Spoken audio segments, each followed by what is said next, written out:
Why am I running around like my tail is on fire?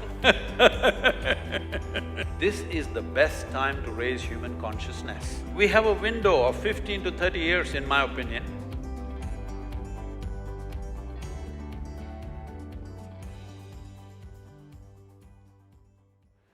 You've been traveling, talking, speaking, connecting on an incredible basis. You've used the digital medium, you've connected with youth. You seem to be on a roll and a drive. You want to spread your message very quickly. What is your purpose now in the way you are connecting globally and in India? Well, why am I running around like my tail is on fire? Is because… See, this is the first time in the history of humanity, this is the first time when our survival process is so well organized. I just want you to look back and see, 100 years ago, if you had to get your morning, let's say a bucket of water, you had to walk a mile and carry a bucket of water. Today, most people are not fit to carry a bucket of water for a mile. So, if you have a little bit of money, you can buy everything that you need for 1 month and stay in your house and your survival is taken care of. Never before human survival was so well organized. All the time we've been struggling with survival. Survival is well organized, and for the first time, we can communicate to the whole world. Many great beings have come in the past. Let's say Krishna came, when he spoke, 25 people could not hear. A Buddha came as a gentle being, if he spoke probably 10 people could not hear properly. Today we can sit here and talk to the entire world. If we do not change the consciousness of the human creature in this generation, that means we are not interested. So this is the moment, because this is the first time survival is well organized and our ability to communicate is like never before. If we cannot raise human consciousness now, we can never do it. What is the significance of raising human consciousness? See, it's like this. When it comes to what is mine and yours, this is my body, that's your body, this is my mind, that's your mind, we may agree on a few things, disagree on some things, but what consciousness means is a dimension within us which is not determined by the boundaries of our memory. Our body is a boundary of memory, our mind is a boundary of memory, but our consciousness is a dimension of intelligence which is not marked by the boundaries of memory.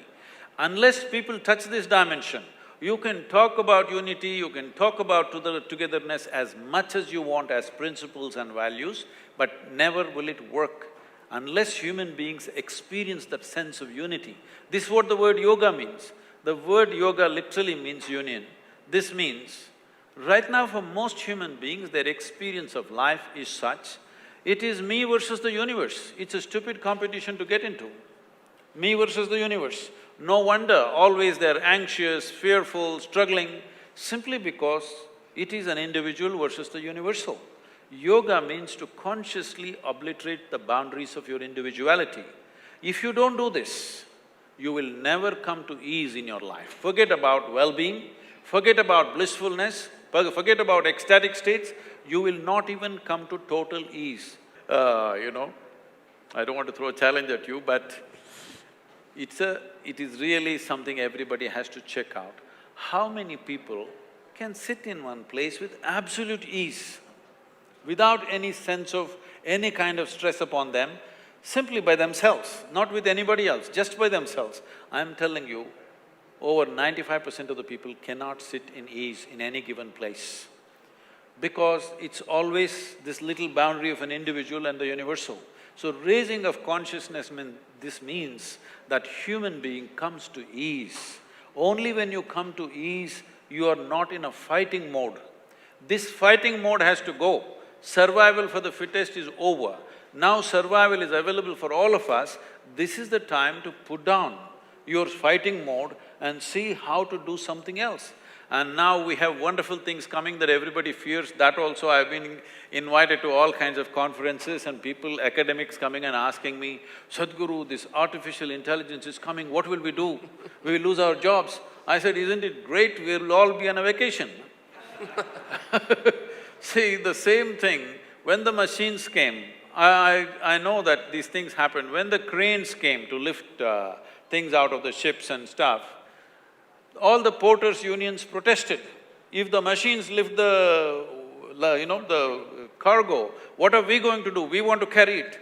So now the academics are talking the same language. If the machines do all the academic work, all the information-based work, what are we going to do?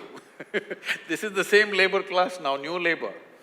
So, this is a time when physical work and intellectual work, everything that is memory-based, data-based, is going to be done by a machine. This is the best time to raise human consciousness. And we have a window of 15 to 30 years, in my opinion, because right now, as I said earlier, because people are thinking logically, heavens are collapsing in their minds. It only existed in their minds, now it's collapsing.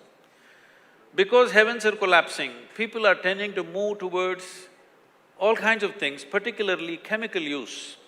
If you want to be healthful, there is a chemical. If you want to be peaceful, there is a chemical. If you want to be joyful, there is a chemical. If you want to be blissful, there is a chemical. If you want to be ecstatic, of course, there is ecstasy. So, people are moving towards chemicals. Just leave the rest of the world. In India alone, in the last 25 years, the consumption of alcohol has gone up at least 10,000%. Yes or no? It has. So, this is not a moral issue for me. What I'm saying is, once 90% of humanity goes on chemicals to keep their well-being, after that you can't talk to them. And the next generation that you produce will be less than yourself.